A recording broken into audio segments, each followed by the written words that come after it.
for 15 minutes if we had time on the videotape, and a lot of people just stare at it and go, no way, I don't see a young woman, it's only an old woman. Why? Because we conditioned you first by showing you one figure of an old woman.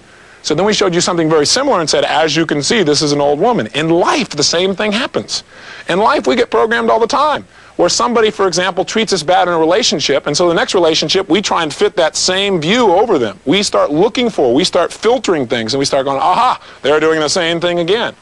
So it's really critical that we change some of those patterns to be able to have new choices in our life. So let's talk about some of the ways that we can change how we feel about anything.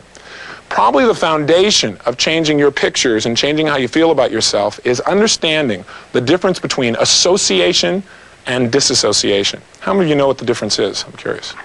Okay. If you don't know the difference, let me give you a kind of an experience of the difference. First of all, I should say to you that the difference between understanding whether you're associated or disassociated can be the difference between being totally happy in your life or being really sad. Think about this. Let me show you an example here. Some people in their life, when they think about happy memories, see them kind of like this. Let's take a look at a little piece of film here.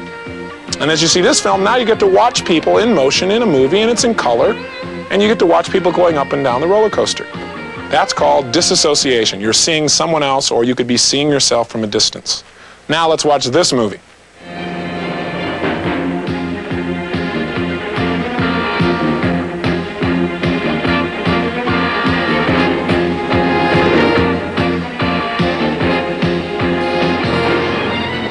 And as you can see, as you're watching this movie, your body begins to respond because you're fully associated. You're in the front seat. You can feel yourself going over the edge. You can feel yourself coming back up. You can feel the emotion firing off inside. If you want to be happy in your life, you've got to know when to disassociate and when to associate. Neither one is perfect for every situation. Some people in life totally associate to all the painful experiences of their life. You go, what was your childhood like? And they go, oh, God, I'll tell you, because all their feelings are right there. Because when they think of those memories, they're like in the experience feeling it, okay? And then you say, well, tell me about some of the happy moments of your life. And they go, let's see. And they go, oh, yeah, I remember a time. And they picture times, but they're not there. They're not feeling it. They're not in the front seat of their life. So there are ways in which you can try this. There are ways in which you can associate yourself. And there are ways in which you disassociate. And the simplest way to associate to something is imagine in your mind stepping into the experience, stepping into the picture. Let's try something here. What I'd like you to do is close your eyes. And I'd like you to think of a happy moment in your life. Any happy moment at all. It's a time when you felt especially like you had a lot of fun. Maybe you were being especially devious as a child and having fun doing it. Maybe you're just joyous. Any state you really like. But think of a time when it really felt good. But what I want you to do is this. I want you, as you remember that time, to step out of the experience.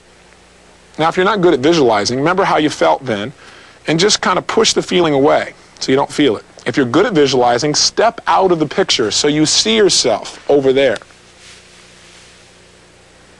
And as we do this, notice how you feel as the feelings and the pictures and the sounds are over there. Does it feel as good as it did way back then? I highly doubt it. And notice how that feels. Notice how it feels when the picture's over there, when you're disassociated. Now try this. Step into the experience. Step back in the picture. Feel like your body is feeling it now. Breathe the way you were breathing then when you had this experience. Put the expression on your face like you had then when you had the experience. And notice how good it feels. Hear what you heard then, hearing it in your own head like you're saying it now. And as you're doing this, you're beginning to associate. And raise your hand if this feels measurably better than the first example. Great. And then just simply open your eyes. Now, people who are very happy in their life tend to find all the happy moments they can remember and fully associate. They step into those pictures. They're there. They take the painful moments of their life, if there's nothing they can do about them and they're no longer a part of their life, and they simply disassociate. They make those pictures and they push them away. Or they take those feelings and in their mind they push them away from themselves. They're not a part of their physical body.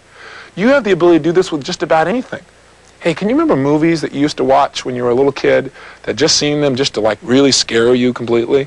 And then didn't you eventually develop the ability, out of wanting to not be fearful, many of you, where you could watch that same movie and kind of laugh or giggle because you just realized you'd said, well, it's just a movie. By saying it was just a movie, what were you doing? Simply using your language to disassociate. Now, let me tell you where this is probably the most powerful and important place to learn association and disassociation. Most powerful place to learn it's in relationships. See, falling in love is the simplest thing on the planet to do. To fall in love, all you got to do is fully associate to everything you could possibly like about one human being. That's all it takes. See? And then what do you got to do with dissociation? You have to disassociate from everything that would upset you. That's how people fall in love. You don't like make a list and go, I like this, I don't like this, I like this, I don't like this. That's not how people fall in love. They just make a list of all the things they love and they feel how they feel about it. They get associated to it. Now, if you want to fall out of love, that's real easy to do also. All you have to do is associate to all the things that would upset you and disassociate from all the times you spent together where you were really close. And that's how people fall out of love. So, you know, the tendency to fall out of love is you look at the toothpaste cap and you see that, hey, she left this thing off. There's this other thing in the way. They always do this. And you begin to make generalizations and pay attention to things that upset you and feel about those things. And you dissociate from the memories. If you want to turn it around, it's real simple.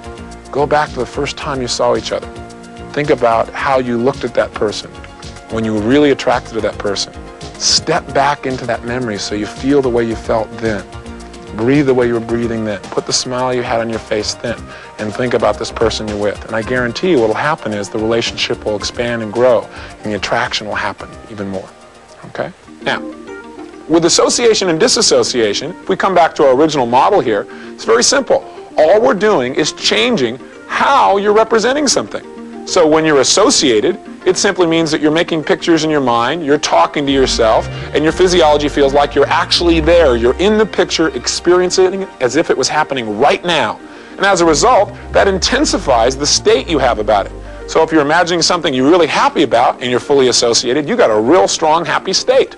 If you're imagining something you don't feel so good about and you're fully associated, you got a real negative state, and your behavior is going to be impacted by that. Disassociation is just making internal representations where you're outside of the picture, where things are happening away from you, where you can see it happening. And in those situations, the state is not as intense, and your behaviors are going to be impacted by that as well. How many of you here like to motivate yourself instantly? You don't have to raise your hands. I know the answer. Everyone would. Now, one of the things you can find out is, in order to be motivated to do something, we have to make pictures or represent or say things to ourselves in a certain way. We represent things differently than when we're unmotivated. So what I'd like to show you is that, let's say, for example, when you're motivated, you may make pictures that are movies. And when you're unmotivated, maybe they're a still frame. I'm going to show you how to make a distinction so you can take things you're not motivated to do and get yourself motivated in a few moments just by changing how you represent things, thereby changing state, and thereby changing behavior. So I need a volunteer. Would you volunteer for me? Come on up here. Give her a hand.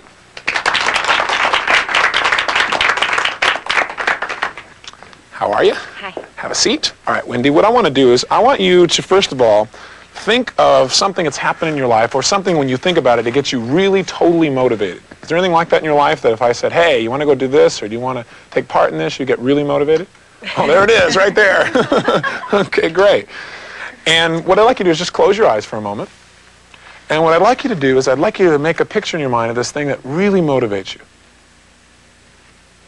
Great. It's obvious you could really enjoy it, huh? Good. And notice I'm touching her shoulder. In the next section, I'm going to show you what I'm doing with her right now. It's called anchoring. Now, can you get a clear picture of what that's like, that thing that really motivates you? Good, good. Now, as you remember, tell me, is it a movie or is it a still frame? It's a movie. It's a movie.